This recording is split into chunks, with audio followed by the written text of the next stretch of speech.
আবার ধরো সেখানে যাইছিস তুমি তো আবার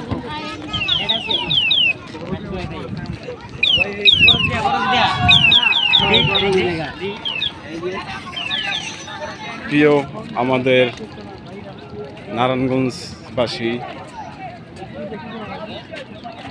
আমরা এখন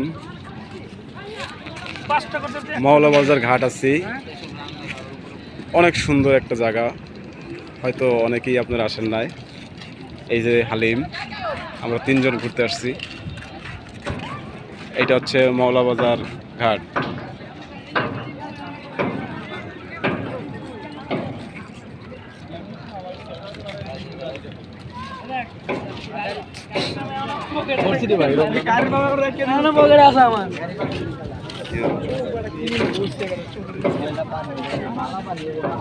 হ্যাঁ, আপনারা সময় পেলে আসবেন, দেখেন অনেক সুন্দর জায়গা।